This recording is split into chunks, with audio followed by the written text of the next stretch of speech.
Yeah. Me not care what them say, yeah. Work hard, hustle every day, yeah. Never forget to pray, yeah. Yo, me not got time to play, yeah. And no days off. Hustle hard, homie, no days off. Yeah, no days off. On this journey to greatness, there's no days off.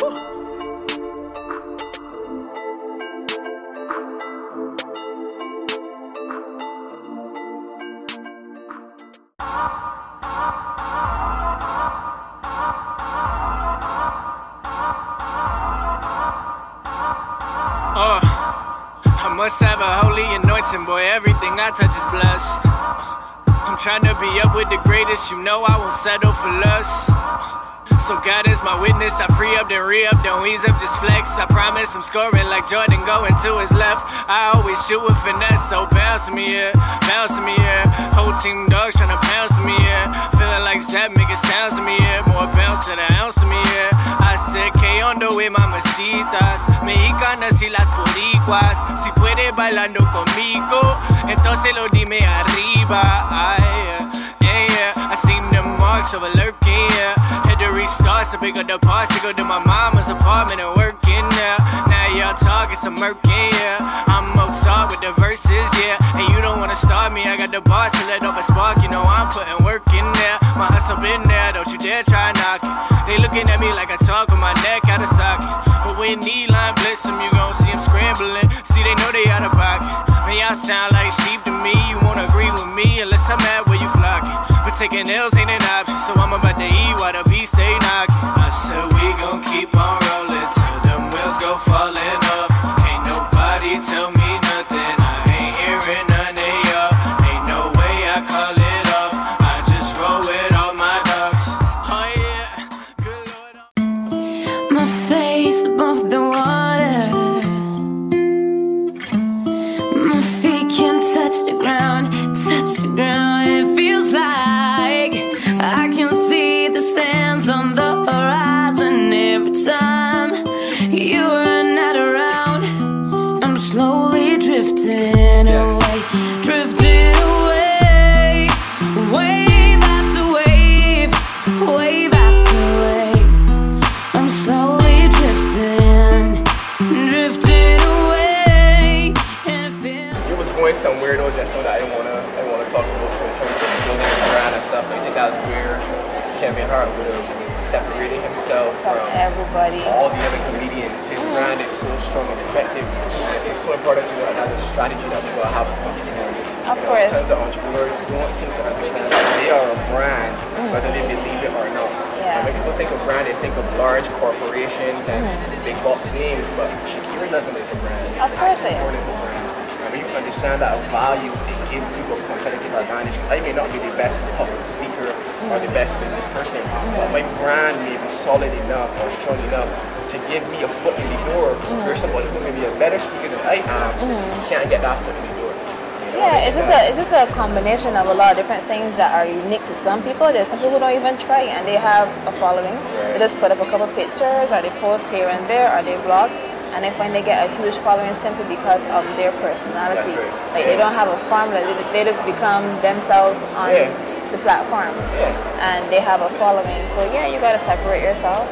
Definitely. I mean, I agree with you because they got so many components that there's a lot for you to be successful in building a brand, so charisma, if you're pretty, if you look at all the pretty girls on Instagram, hundreds of thousands of followers, and it's not like they're adding any value, it's just simply because they're really attractive. If you were a white guy with blue eyes, you know for certain that you're gonna have a lot of people on your social media as well. I think whether you have the natural talent going for you, like if you're the natural characteristics going for you, like whether you're attractive or not, you could learn strategy to build that works for you. Yeah, and exactly, and do what works for you. You say something here that I know that for me is very important because I connect with that. The idea of constantly progressing is so important. The moment that I feel stagnant, I feel like I'm wasting my life. And what would you tell somebody that maybe feeling stagnant right now? How to get out of the rut and how to keep moving forward? I have to pick all of your problems apart, and you have to probably segment them and work on one piece at a time until you eliminate that particular thing. Because I feel like if you make your issues maybe it's a big problem, and you try to solve the entire thing one time, you're going to probably be more stagnant for a longer period of time than you expect to be. Yeah, when you focus in on will expand, that will limit you. But not only that, your perspective is so broad, you can't even see the small little adjustments that could have occurred if you had worked on maybe one or two things instead of the entire. Yeah, so that's probably how I have now separated myself, because my first couple shows, I did it as a hobby to keep myself in shape. And then, you know, I got exposed to Facebook and Instagram, and I saw these bodybuilders and bikini fitness athletes out there doing it big, and they have sponsorship, and they're going this place to do this thing, and I am just, I mean, yes, I'm in Barbados, but I feel like I can still play that as well. Yeah, because they see you doing international shows and stuff like that. Of course, so I wanted to see myself against these girls who have more resources than I do. They have more opportunities than I do. I just wanted to see myself up against those girls, because in Barbados we always push for our bodybuilders to get a pro card. And I think it's very limited. A professional bodybuilder, but that is very limited to me, because a professional athlete, it requires 10 times more than what you would need to have as an amateur. And if you don't have your mindset together as an amateur, going pro would mean absolutely nothing, because you can't do anything with it. So how important, I mean, touching on a point here that I agree with, how important is it to become a professional? It depends on your mindset. If you think that as an amateur athlete, and you're seeing yourself surpassing everyone at your level like so quickly, I mean, it doesn't even matter to compete sometimes, or maybe you're... Was that the case with you? Because you saw that you've been, when I look at you, Shakira, I just see you progressing rapidly. You know what I mean? And you don't have to feel like it's an arrogant statement that you make. You know, it's just clarity, knowing that you've been successful because of this or that, and this has happened. You think that was the case with you? I think I've been in it too long to still be struggling. Like, if I now have entered the sport, I felt. How long have you been doing it for? It's like 6 years. 6 years. You said something there that shocked me, though. Let me tell you what, because I've never heard anybody say that they confront their haters. For me, all of these years, let me to this day, I've got people that I know that are saying things about me, you know, and they don't know that I know they're saying things about me. And you know, I don't even confront them. I just deal with them normally, you know, I talk to them normally. They don't even know that I know that they're saying these things, because I learned something very long ago that taught me how to deal with haters. The truth is, right, you will never have what you can't stand to see somebody with. So when somebody is hating on me because they're envious, they're jealous, you know, they don't like me for whatever reason, and they're being negative towards me and trying to put me down, I just smile, because I know that for whatever reason you put, you know, all this negativity is going to come back to you, and you will never have what it is that you can't stand to see me with. And people take those things for granted, not knowing that they are doing themselves a disservice and killing themselves by being a hater. And I agree with you, and I also feel that regardless of what you do, you're going to find people who support you. You're going to find people who will just find any reason to have a problem with whatever you decide to do. Why can't everybody be positive and be supportive? And what do you think? I think it has to do with a lot of personal insecurities and personal problems. I feel like if somebody wakes up tomorrow and do something that I always wanted to do, and I probably maybe years ago said, that person ain't worth nothing, you know, and then I see that person coming and surpassing me, I gotta find a way to make myself feel better about myself. So I gotta come up with, you know, this type of thing about you, and you are this person and you can't do this. And so small. Yeah, and I find it to be very small. I think that I can change my mind. So if I met you at a different point in your life and you were probably negative, and maybe 3 years later you are different, well, you're different. And I agree with what you're doing now. Of course. And I would just deal with the person that you are now. And I find that I'm always very supportive of anybody's endeavors. I think that we need to do that a lot here, because our market is so small. So we still can't be too selfish, you know, because I need you and you need me in Barbados. So I still feel like people can be critical. Like, they can say, I don't agree with what you're doing, but the hating aspect is something that annoys me. And I sometimes don't want to just let it be in the atmosphere, because then people see certain things that person is saying and they would believe it.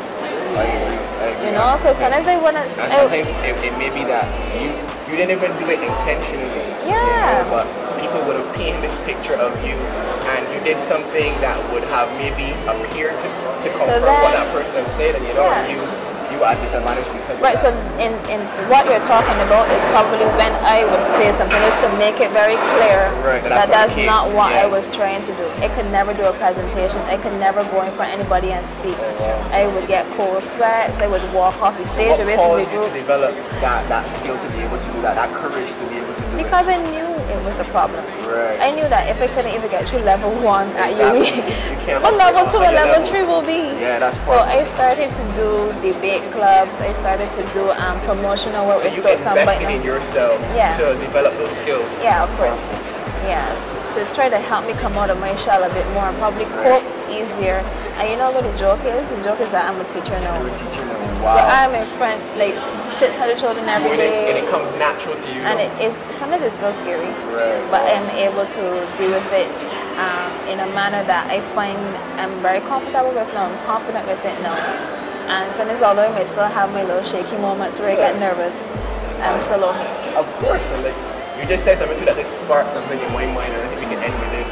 You know, I remember when I first started public speaking and speaking in front of crowds. The first time I spoke at my church, it was me and a friend of mine. Her name was Denisha, and she spoke first, and she stuttered. When I got the microphone to speak, I froze. It was as though I stood up, but my mind was still sitting down. Yeah. It was crazy. I was like, you know, everybody was just like, we're looking at you. Everybody was like, what's going on? They're smiling with you. Just open your mouth. And you know, like in some environments, you know, people can try to encourage you and say, come on, Akeem. And it doesn't work. It doesn't work. And then, like you said, I made a decision to invest in my mind and growing my skill set. And it's so funny that as time progressed, I would have gotten a lot better, and this is what I would have learned. That when you lean into the fear, because you said you still get nervous, and that's true. Me too. I spoke the other day at JCI, and it was about 40 people in the room. But when I got in front of that room, I was so nervous, and I remembered a strategy that I would have learned. They said, lean into the fear and watch it disappear. Yeah. Fear is an illusion, and the moment that I developed a habit from doing that, when I grabbed that microphone, I just let it rip. Yeah, just let it rip, you know, so. I agree with that. I definitely agree.